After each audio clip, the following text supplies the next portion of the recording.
Pros and cons by a piercer, episode number 46. We're going to go through needles versus guns with ear piercings. So stick around.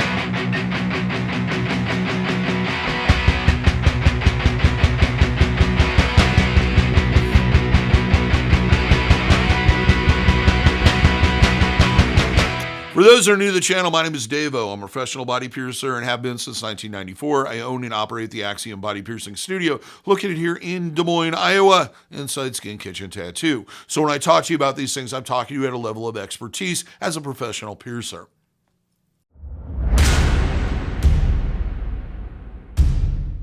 So what we're going to do today is I'm going to give you 5 rounds, 5 topics that you should probably consider when deciding what technique is what you should do when you're getting an ear piercing in this case, generally lobe and etc. Just a little bit of a background kind of to go into and give you something to think about the history of ear piercings and how they've been done in the Western world.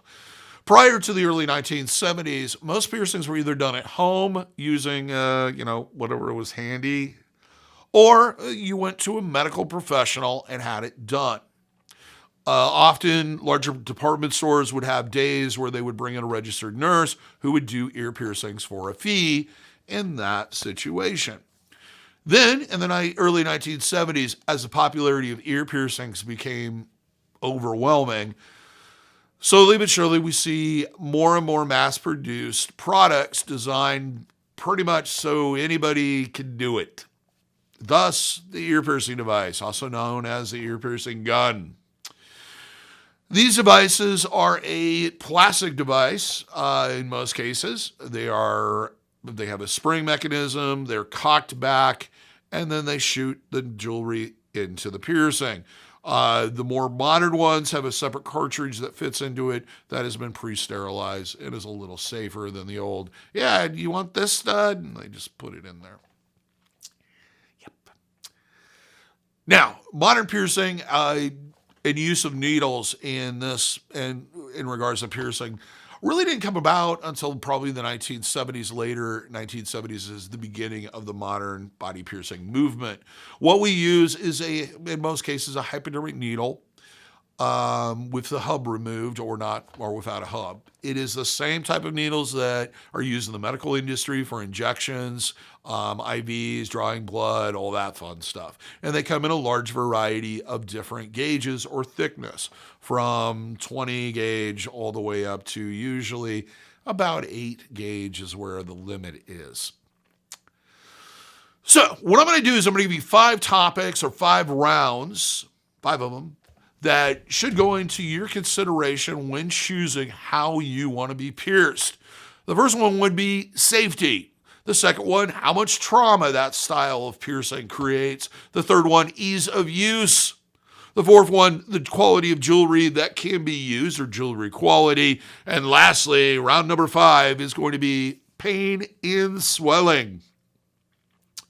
So let's get it started with round number 1, safety. With ear piercing needles, you're using something that is a single use, never going to be used on anybody else again, one individual thing. Any tools or any additional things have been autoclaved, decontaminated between usage, and cleaned properly. So everything from the gloves to the gauze to the marker or toothpick or everything is brand new, never seen the light of day until you came in to get that piercing done. The other thing is being done by someone who has extensive training and knowledge in bloodborne pathogens and cross-contamination prevention. When you're getting done with an ear piercing device, it's usually in some type of retail outlet or someplace where cosmetology takes place, the barber or beauty shop. Most of the people that are doing this, if they're in the retail situation, they have little or no training whatsoever. With cosmetology, not cosmopology. That sounds like I'm trying to apologize to the cosmos. Cosmetology, yes, I think they're one of the most underrated, knowledgeable people on the planet. It takes a lot of work, a lot of know-how, a lot of knowledge. You have to go through boards. It is not an easy thing to be or to become or to be trained properly. However, Usually, in most cases, that training does not involve bloodborne pathogens, cross-contamination, or basic medical experience. Usually, if they have been trained to use the ear-piercing devices, it has been a 2 or 3 hour seminar, and that's about it. It's much in the same way that someone who wanted to do cosmetic tattooing only has to take, in the state of Iowa, I think it's a 4 or 5 hour course to be licensed to do that. This is why research is always important, especially with that one, because it can turn out terrible. So with that one, it's going to go to Needles, bringing the score to Needles 1, Gun 0. Round number 2, Trauma. With a needle, what we're going to be doing is we are going to be injecting a scalpel sharp, one usage, metal lance-tipped piece of material through your body that's going to make a crescent moon incision that then we are going to push the needle out with the jewelry or a taper pin to put the jewelry in. And we're making a hole the exact same size as the jewelry itself. Because the needle's sharper and in the hands of a skilled piercer, there'll be very little pain involved in that procedure. With an ear piercing device, what you are doing is you're putting a piece of wire attached to a post of some sort, a butterfly back on the other side, and then the post comes out, it's very thin, and then it has kind of a sharpened point to it, kind of like a thumbtack. And then you are taking that and you're cocking it back and then shooting it through at a high rate of speed, thus creating a great deal of trauma, not only because the post is digging through or puncturing through in that manner, but also the impact of that gun in some cases can cause trauma. The back sometimes actually forces that wire through. Yes, with this one, it definitely goes to Needles, bringing the score to 2-0 in favor of Needles. Round number 3, ease of use. This one, Needles do take a great deal more expertise in using. You not only have to know how to properly angle the needle and properly put it through the tissue at a smooth rate, putting the jewelry in after the fact will take a level of expertise and probably some additional tools, especially when you're closing up threaded jewelry and etc. That you're not going to have laying around the house and most people have never used. So there's a level of expertise needed to do that technique. There's always a risk with needles that the jewelry in the needle will separate during the transfer, and then the piercing, it'll either close, they won't be able to get the jewelry back or into the piercing, or additional procedures will have to be taken, like threading a taper pin back through and getting the jewelry through. So it's a lot more complicated. With your piercing devices, it's pretty easy. You just put it there, put the tissue between the two, squeeze the button, it does its thing, and it even puts the back on and closes it up and sends the person on their way. Additionally, as far as the jewelry that's used, with body piercing jewelry, it can be very complicated, partly because it's designed to be very secure and be in the body for a long period of time. In some cases, it will require tools or a level of expertise to remove it. So it's not something that's as easy. With ear piercing devices, it's usually done, they either have like some type of plastic back or rubber back or the butterfly backs. Most people are pretty used to them. You just grab both ends and pull it off. It's all pressure. It's not unscrewing things. It's not unsnapping things. It's fairly easy to remove. So on this one, I'm going to have to give it to guns. So that brings the score to, after 3 rounds, Needles 2, Gun 1. Round number 4, jewelry quality. With body piercing jewelry, especially, which is primarily what's going to be used if you get the piercing done with a needle, the quality level is extremely high.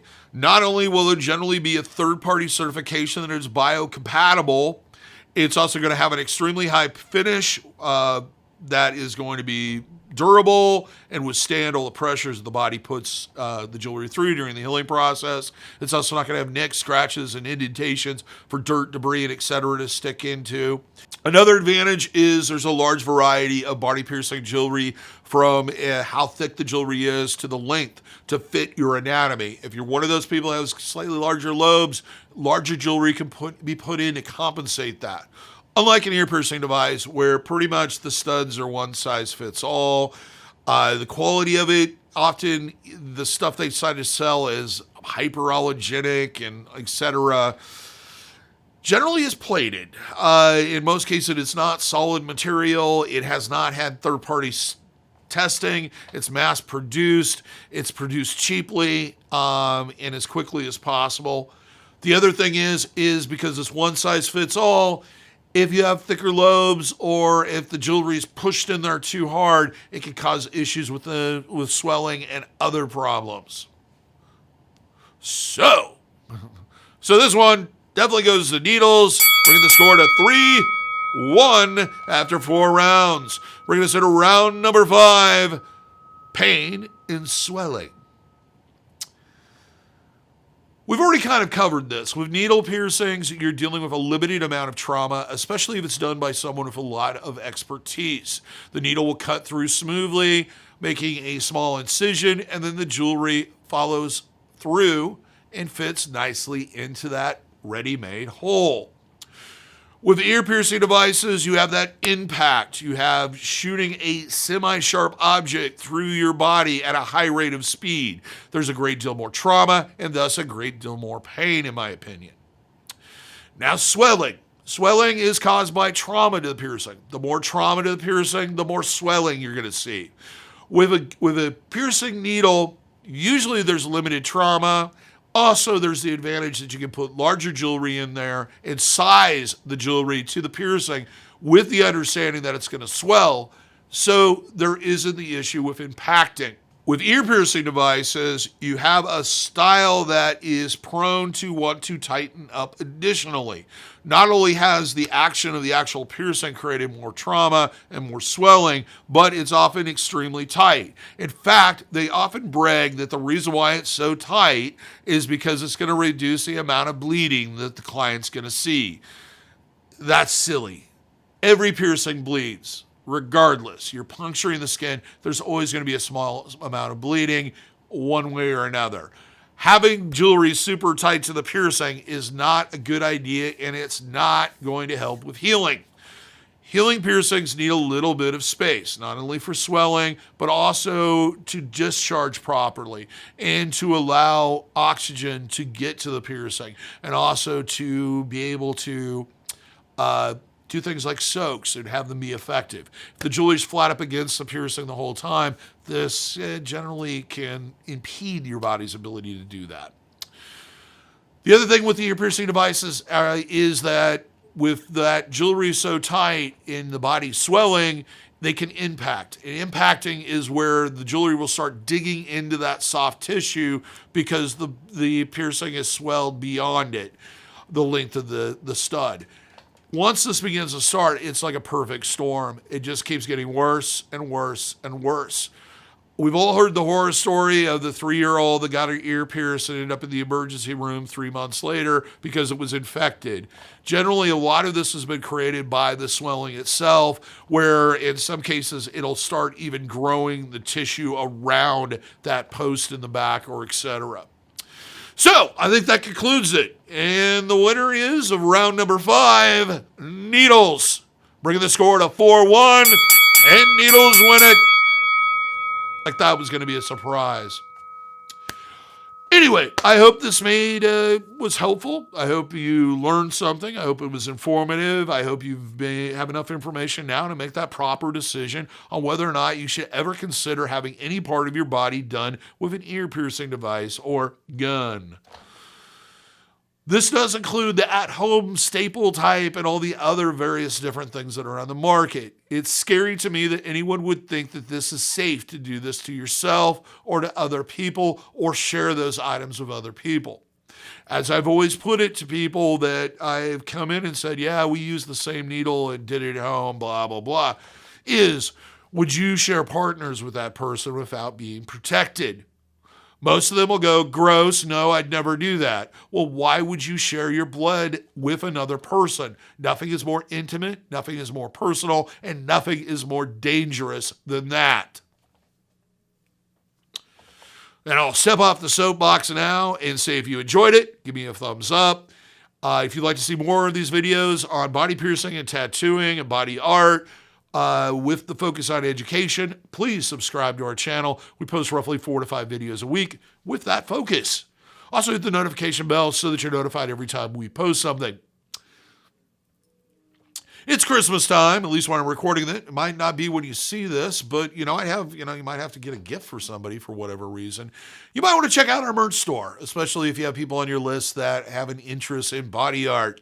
We have various different designs and various different t-shirts, leggings, tote bags, coffee mugs, and soon hats. So check that out. Link is in the description. Here's hoping all your piercings heal with ease and without a single issue. And if you're in the Des Moines, Iowa area, I hope to see you for your piercing needs in the future. Have a good day, everybody. Go out there, do something, enjoy yourself, and just generally be good to one another.